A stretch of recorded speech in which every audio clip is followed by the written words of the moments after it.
बारिश का इंतजार करती।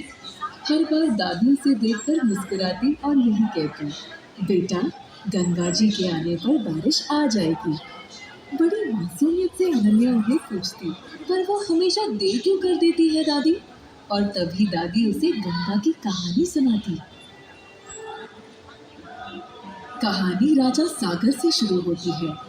वे एक महान शासक थे जो अश्वमेध यज्ञ से अपने लिए सर्वोत्तम शक्ति प्राप्त करना चाहते थे। उनकी इस प्यास से देवताओं के राजा इंद्र भी परेशान हो गए। डर के मारे इंद्र ने यज्ञ के घोड़े को चुराकर ऋषि कपिल के आश्रम में छुपा दिया। जब राजा सागर के बेटों ने ऋषि कपिल के आश्रम को छाना और घोड़े को वहां पाया, वो आक्रोशित हुए। ऋषि कपिल पर घोड़े को चुराने का आरोप लगा और इससे ऋषि जी का ध्यान भंग हो गया।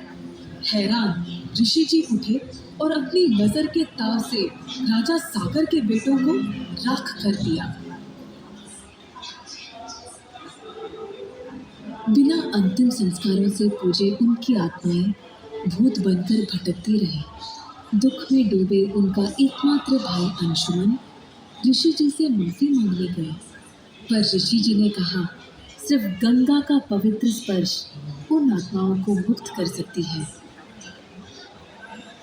पीढ़ी दर पीढ़ी राजा सागर के वंशज प्रार्थना करते रहे और असफल होते रहे, जब तक सातवां वंशज भागीरथ का जन्म हुआ।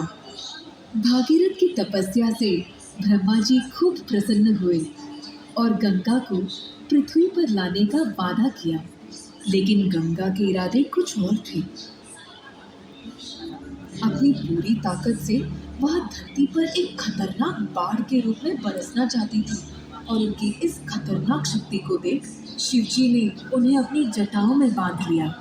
भागीरथ ने एक बार फिर प्रार्थना की और गई और पर्वतों से लेकर मैदानों तक खुलकर बहने लगी, उन मैदानों तक जहां जीवन उसके लिए इंतजार कर रहा था।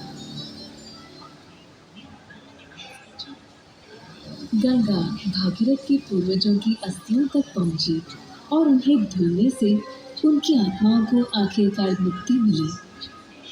अनन्या को गंगा की कहानी बेहद पसंद आई। उसने यह ठान लिया कि वो गंगा के आने का इंतजार करेगी, वो गंगा जो सिर्फ अपने मन की सुनती और करती थी। और एक दिन जैसे ही वो खिड़की के बाहर देख रही थी, घने बादल गरजने लगे, बारिश की मोटी मोटी बूंदें बरसने लगी। अनन्या को गंगा के दर्शन आखिर हो ही गए।